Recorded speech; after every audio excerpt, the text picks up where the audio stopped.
आज हम लेके आए उत्तराखंड की बड़ी खबरें। तो सबसे पहले बात करते हैं कोरोना अपडेट को लेकर। तो भारत में कोरोना मरीजों की संख्या लगातार बढ़ती जा रही है और पूरे देश में भारत चौथे नंबर पर आ गया है।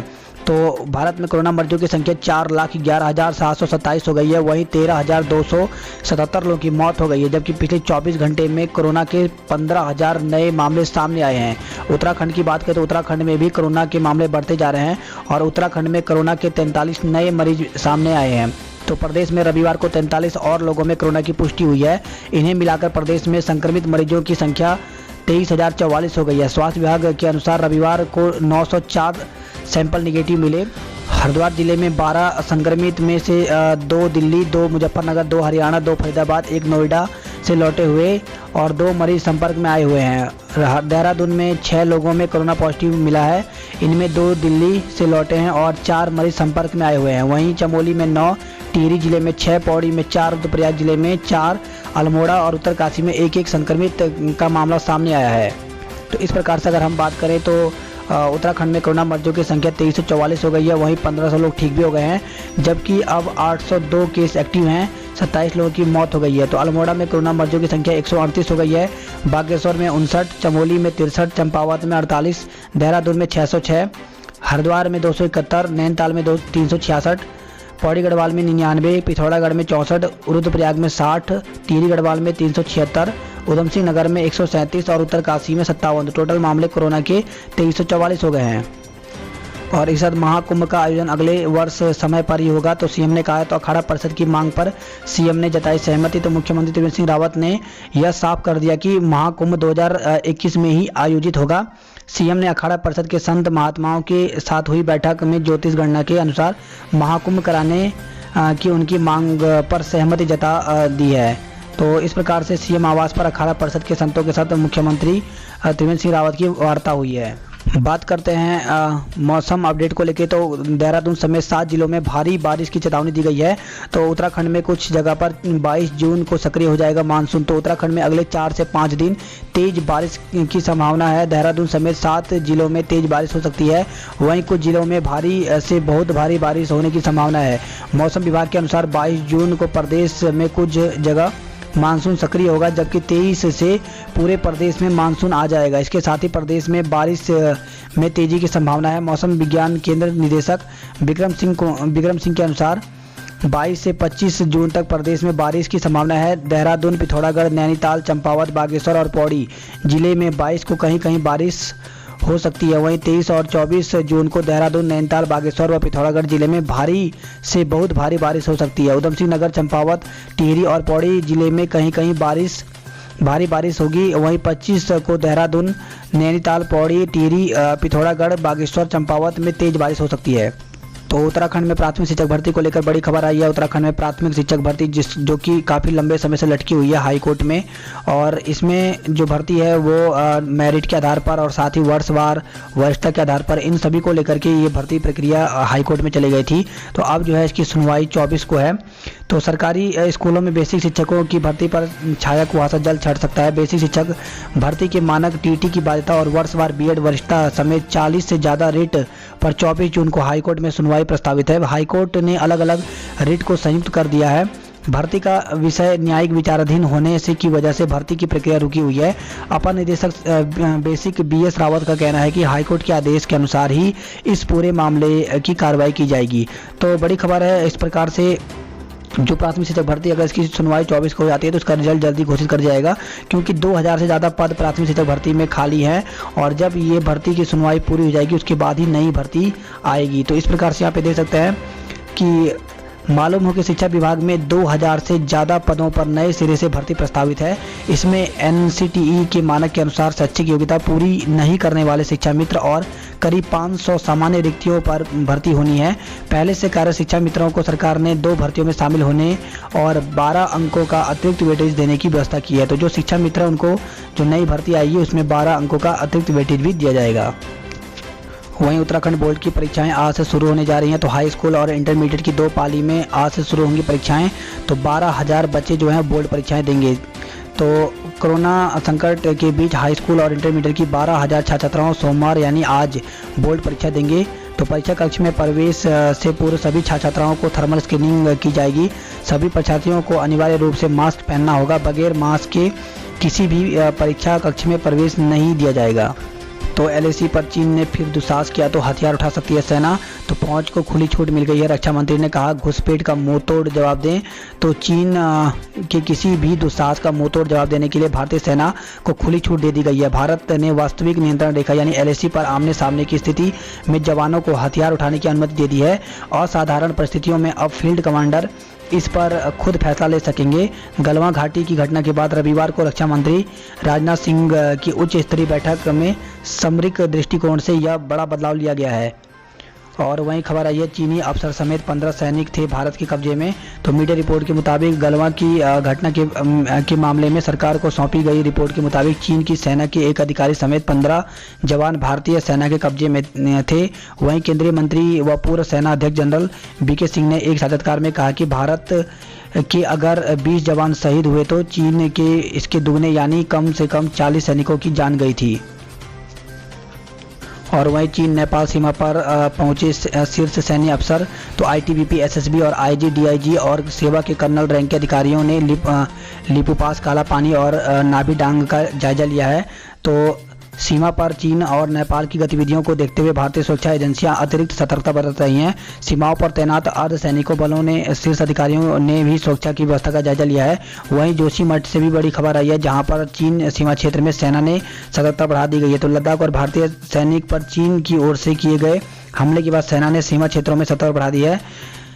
आए दिन सेना के उच्च अधिकारियों सीमा क्षेत्र में पहुंचकर स्थिति का जायजा ले रहे हैं। सैनिकों में ब्रिगेडियर की सेना अधिकारियों के साथ बैठक की है। तो जोशीमठ में सेना के हेलीपैड में उतरा वायुसेना का ध्रुव हेलीकॉप्टर। तो वहीं जोशीमठ के चीन सीमा क्षेत्र में सेना ने सतर्कता बढ़ा दी गई है।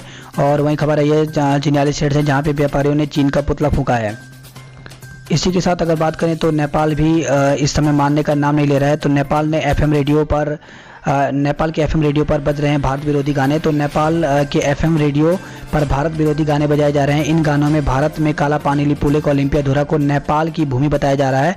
और बार बार गाने बजने के साथ सीमांत के लोगों ने अब नेपाल के एफएम रेडियो को सुनना बंद कर दिया है। भारत के विरोध के बावजूद नेपाल ने भारतीय भूमि, काला पानी, लिपुलेख और ओलंपियाधुरा को अपने नक्शे में शामिल कर लिया है। अब इससे संबंधित गीत नेपाल के एफएम रेडियो पर प्रसारित किए जा रहे हैं।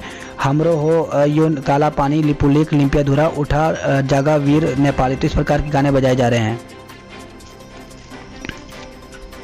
और वहीं कल योग दिवस था। इस पर 14,000 फीट पर जवानों ने योग किया। तो चमोली जिले की 14,000 फीट की ऊंचाई पर स्थित वसुधारा हिमखंड में भारतीय जाबाज हिमवीरों ने योगा अभ्यास किया। इस दौरान सामाजिक दूरी का भी पालन करते हुए हिमवीरों ने देश की अखंडता और एकता की शपथ ली। और वही खबर आई है आरक्षण की जंग, कर्मचारी संगठन अपने अपने मोर्चे पर तैयारी में जुटे हुए हैं। तो सीधी भर्ती आरक्षण रोस्टर पर कोड जाने की तैयारी में जनरल ओबीसी एम्प्लॉइज एसोसिएशन। और वही खबर आई है स्वास्थ्य विभाग की भर्ती पर उठे सवाल। तो उत्तरकाशी और बागेश्वर में हुई भर्ती में आरक्षण रोस्टर का पालन न करने का आरोप लगाया गया है। साथ ही खबर आई है 30 स्टाफ नर्सों को नहीं मिल रहा है वेतन। तो धस्माना ने कहा है तो आयुर्वेद विश्वविद्यालय में जनवरी 2020 से 30 नर्सों को अभी तक वेतन नहीं मिल पाया है। तो उत्तराखंड में रोडवेज बसें 23 जून के बाद ही चलेंगी। तो रोडवेज की बोर्ड बैठक में 23 जून को रखा जाएगा प्रस्ताव। पहले चरण में बस चलाने के लिए रूटों का चयन शुरू हो गया है। तो दून से हरिद्वार, ऋषिकेश और मसूरी को चलेंगी बसें। तो उत्तराखंड परिवहन निगम रोडवेज पहले चरण में देहरादून और हल्द्वानी के लोकल रूटों पर बसों का संचालन करेगा। इसके लिए रोडवेज ने रूटों का चयन करना शुरू कर दिया है। 23 जून को निगम की बोर्ड बैठक में संचालन का प्रस्ताव रखा जाएगा। महाप्रबंधक संचालक दीपक जैन ने बताया कि सरकार ने दोगुना किराए और बस संचालन को मंजूरी दे दी है। अभी इसकी अधिसूचना आनी बाकी है। बसों के संचालन के लिए रूटों का चयन किया जा रहा है। उन्होंने बताया कि पहले चरण में राज्य के भीतर बसें चलाने की योजना है। हम ऐसे रूटों पर बस चलाएंगे जहां पर यात्री मिल सकें। देहरादून से हरिद्वार, ऋषिकेश और मसूरी के लिए पहले चरण में बसें चलाई जाएंगी। कुमाऊं में भी उन रूटों पर पहले बसें चलेंगी जहां पर यात्रियों का दबाव हो। इससे निगम को संचालन में घाटा भी नहीं होगा और लोगों को परिवहन की सुविधा भी मिलेगी। वहीं रोडवेज कर्मचारियों को 3 माह से तनख्वाह नहीं मिला है। इससे रोडवेज कर्मचारियों ने प्रदर्शन किया है। और खबर है सचिवालय कर्मचारी की मां समेत 6 को कोरोना। वहीं देहरादून में एक सप्ताह में कोरोना मरीजों की संख्या 139 हो गई है। और खबर आई है होम क्वारंटाइन में रहेंगे 17 मेडिकल कर्मचारी। तो कोरोनेशन अस्पताल और तिलू रोतेली महिला छात्रावास में कोविड केयर सेंटर के 4 डॉक्टरों समेत 17 मेडिकल कर्मचारी अभी होम क्वारंटाइन में ही रहेंगे। और इसी के साथ बागेश्वर कपकोट में भारी बारिश हुई है, जिससे 6 सड़कें बंद हो गई हैं। तो मानसून शुरू होने से पूरे ही जिले में बारिश अपना असर दिखाना शुरू हो गई। शनिवार को रात को जिला मुख्यालय और कपकोट तहसील में तेज हवाओं के साथ भारी बारिश हुई, जिसके चलते गदेरे और नाले उफान पर हैं। वहीं बागेश्वर कपकोट जो है वो उसकी 6 सड़कें यहाँ पर बंद हो गई हैं। और वहीं खबर आई है 1 जुलाई से दूध खरीद की दर में 1 रुपये की वृद्धि हो जाएगी। दिल्ली से रोज 1000 से अधिक प्रवासी पहुंच रहे हैं। तो जिले भर में बाहरी राज्यों से प्रवासी लोगों के लौटने का सिलसिला जारी है। जिले में 4 बॉर्डरों में हर रोज करीब 1500 लोग जिले में प्रवेश कर रहे हैं। इसमें 80% लोग दिल्ली के हैं। और वहीं खबर आई है संक्रमण के मामले बढ़ते जा रहे हैं उत्तराखंड में, और रिकवरी में अब कमी आने लगी है। तो प्रदेश में कोरोना काल में 14वां सप्ताह बीत गया। इस सप्ताह में संक्रमण के मामले बढ़ने के साथ ही रिकवरी में कमी आने लगी है। 4% सैंपल टेस्ट भी कम हुए हैं।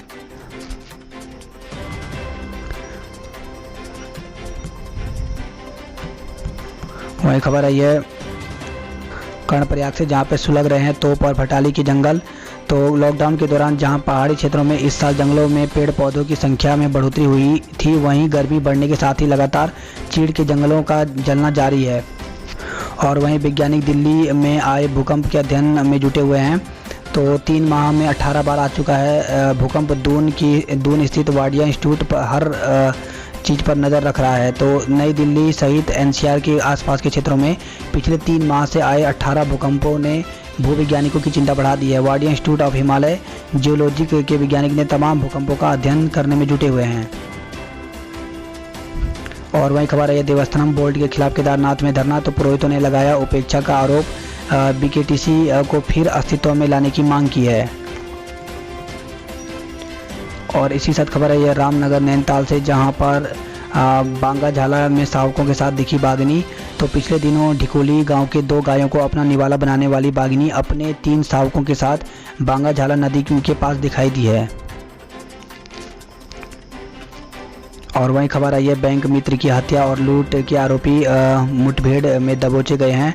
तो खबर आई है रुड़की से, जहां पर एक पिस्टल, 2 तमंचे, बाइक और लूटे 86,000 रुपये बरामद किए गए हैं। वहीं धनौरी हरिद्वार से खबर है, जहाँ पे पुलिसकर्मी ने पाबंद गांव में आत्महत्या की है। तो कंटेनमेंट जोन धनौरा गांव में ड्यूटी कर रहे पुलिस के कांस्टेबल ने फांसी के फंदे से झूलकर आत्महत्या कर ली।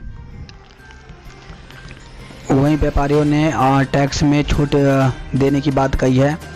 और इस खबर आई है पेट्रोल डीजल के दाम बढ़ने से लोग परेशान हैं। तो कच्चे तेल की कीमतों में बढ़ोतरी के बाद तेल कंपनियों ने पेट्रोल और डीजल के दाम बढ़ा दिए हैं।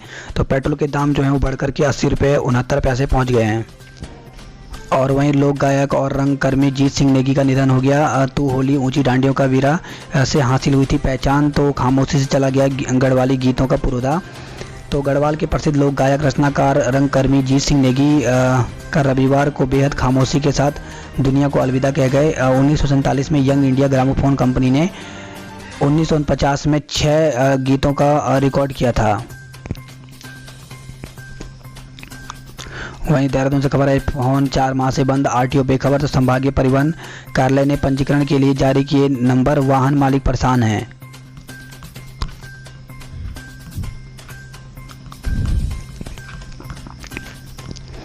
इसी के साथ कल उत्तराखंड में सूर्य ग्रहण था, जहां पे सूर्य ग्रहण में मंदिर बंद पड़े थे। वहीं सड़कें सुनसान, घरों में ही लोगों ने जप किया और जगह जगह लोगों ने पूजा अर्चना भी की। काला चश्मे से सूर्य के दर्शन भी किए। और साथ केदारनाथ में सूर्य ग्रहण खत्म होने के बाद हवन यज्ञ भी किया गया। वहीं बद्रीनाथ के धाम भी ग्रहण के बाद खोले गए थे। और इसे खबर है गढ़वाल से, जहां पे देवप्रयाग और चमोली जिले में 6 कोरोना संक्रमित मरीज मिले हैं। और वहीं चमोली में 6 नए कोरोना पॉजिटिव मिले हैं। तो चमोली जिले में रविवार को 6 लोगों में कोरोना की पुष्टि हुई, जिससे कोरोना मरीजों की संख्या बढ़कर के 60 हो गई है।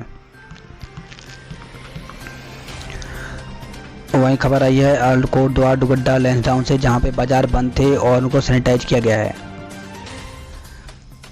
पीपल कोटी चमोली से खबर है, जहां पे चट्टान टूटने से बद्रीनाथ हाईवे कोडिया में 11 घंटे तक अवरुद्ध रहा। तो ऑल वेदर रोड वेदर परियोजना चल रहा है काम, दोनों तरफ वाहनों की लंबी लाइनें लगी थी। विकासनगर से खबर है, जहाँ पे क्रेन यमुना में गिरी है, 2 की मौत हो गई। तो कार को ढोकर ले जाते समय हुआ हादसा, एक गंभीर है। तो वहीं खबर है नारायण बगर से भी, जहाँ पे ट्राला खाई में गिरने से चालक की मौत हो गई है। तो परखाल चौपता मोटर मार्ग पर शनिवार रात एक ट्राला अनियंत्रित होकर के गहरी खाई में गिर गया, हादसे में चालक की मौत हो गई।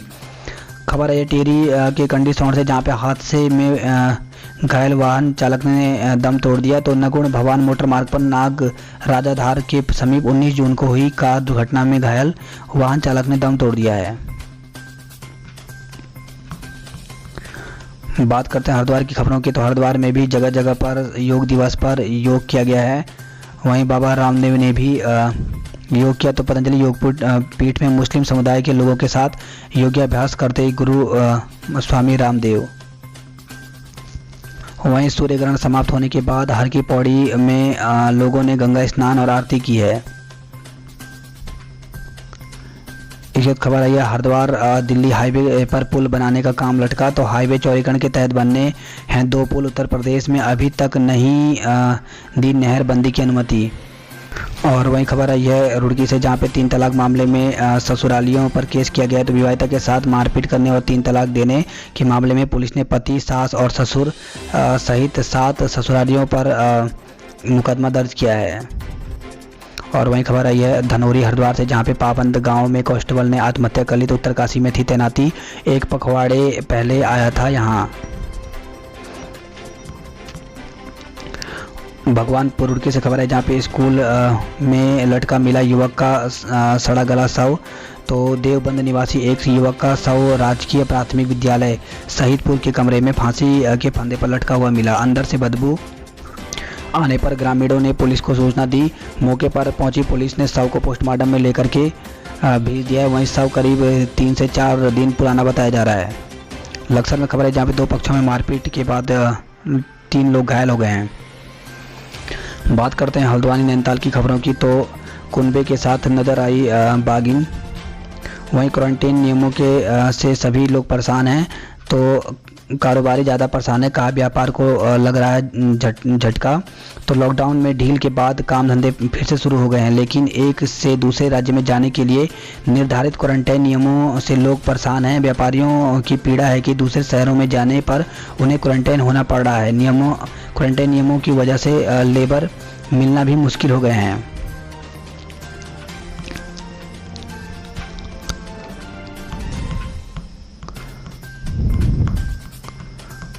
वहीं हल्द्वानी में भी अंतर्राष्ट्रीय योग दिवस पर विभिन्न संस्थानों ने योगाभ्यास किया।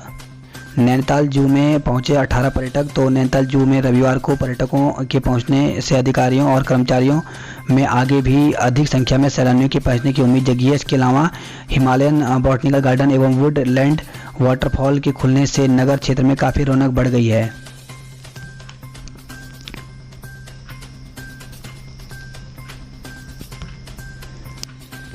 इसी के साथ खबर आई है बागेश्वर से, जहाँ पे बागेश्वर में खबर है, जहाँ पे बारिश का पानी घरों में घुसा है, सड़कें लबालब पटी हुई हैं। और वहीं खबर आई है रीठा साहिब चंपावत से, जहाँ पे बाइक खाई में लुढ़की, जिससे दीपक की मौत हो गई। वहीं 17 घंटे बाद थल मुंशियारी सड़क खुली। तो विभिन्न जिलों में बारिश होने से नदियां उफान पर हैं। भारी बारिश के कारण आए मलबे में थल मुंशियारी सड़क नया बस्ती और हरडिया के पास बंद हो गया। करीब 17 घंटे के बाद इसको खोला गया। और वहीं खबर आई है यूंका कार्यकर्ताओं ने रोडवेज बसों में किराया दोगुना करने के विरोध में सीएम और परिवहन मंत्री का पुतला फूंका है।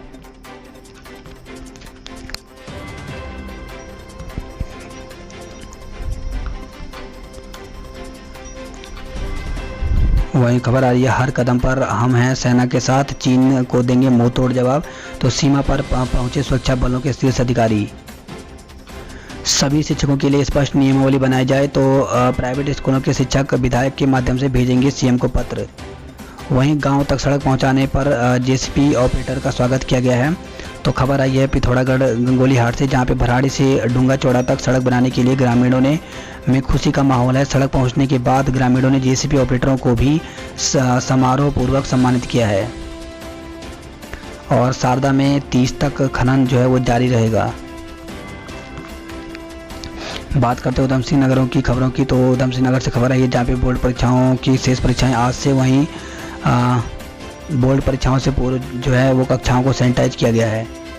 इस खबर आई है बाजपुर से, जहाँ पे हुड्डा फार्म में हाउस में तेंदुआ दिखने से दहशत है। और वहीं बड़ी खबर आई है 10 किलो के कछुए के साथ तस्कर धरा गया है। तो नानकमता से खबर आई है एक आरोपी फरार है, जबकि गिरफ्तार तस्कर और बरामद कछुए को वन विभाग को सुपुर्द कर दिया गया है।